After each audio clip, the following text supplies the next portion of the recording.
पड़ती है, बहुत ध्यान से सुनना महाराज। सोमवार की प्रदोष पड़ती है तो शंकर भगवान कैलाश पर निवास करते हैं।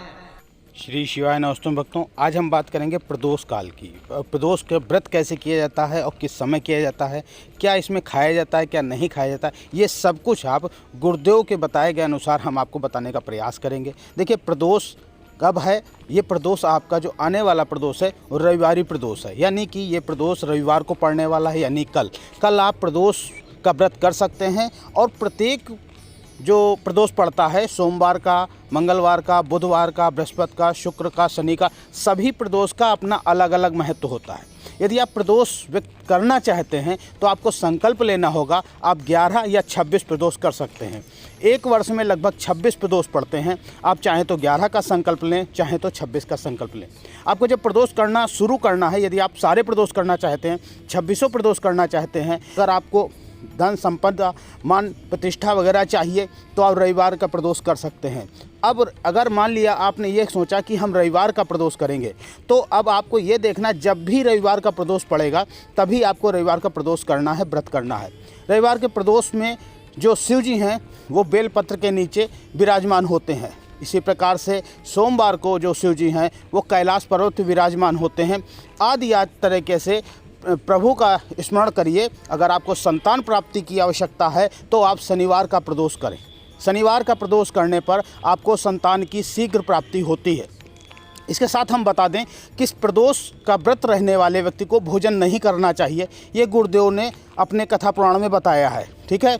तो आपको भोजन नहीं करना है। और नंबर 1 बात यह है कि आपको नमक का सेवन नहीं करना है। अगर आप सच में शिव से कुछ पाना चाहते हैं तो आप प्रदोष करें। और हर दिन का प्रदोष का अलग अलग महत्व होता है। आगे सुनिए गुरुदेव की वाणी में। मंगलवार की प्रदोष पड़ती है तो शिव काशी में निवास करते हैं। बुधवार की प्रदोष पड़ती है तो शिव रजत भवन में निवास करते हैं। गुरुवार की प्रदोष पड़ती है तो शिव गंगा के स्थल पर निवास करते हैं।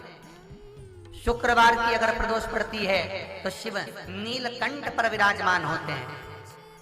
शनिवार की अगर प्रदोष पड़ती है तो शिव शमी के वृक्ष के नीचे रहते हैं। और रविवार की जब प्रदोष पड़ती है तो शिव बेलपत्र के पेड़ के नीचे निवास करते हैं। महाराज, ये एकादशी शंकर से कह रही है कि आपका स्थान ये नहीं कि आप कैलाश पर मिले, उस बार को, उस तिथि के दिन।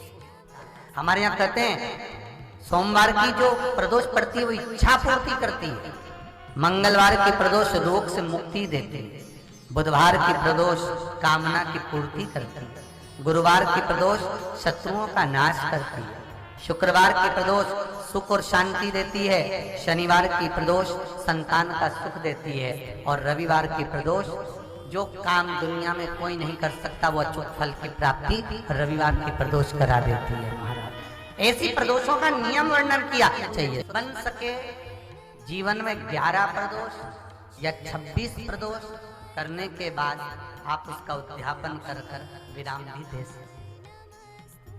पर जीवन में एक बार प्रदोष का व्रत मौका मिले, जिस कामना से जिस दिन का भाव आपके मन में आए कि मुझे रोग से मुक्ति पाना है तो ये प्रदोष मुझे करना है। भाई रोग मुक्ति के लिए हम जो भी आपके मन में आ रहा है, संतान प्राप्ति के लिए शनिचरी प्रदोष, आप उसका स्मरण करें।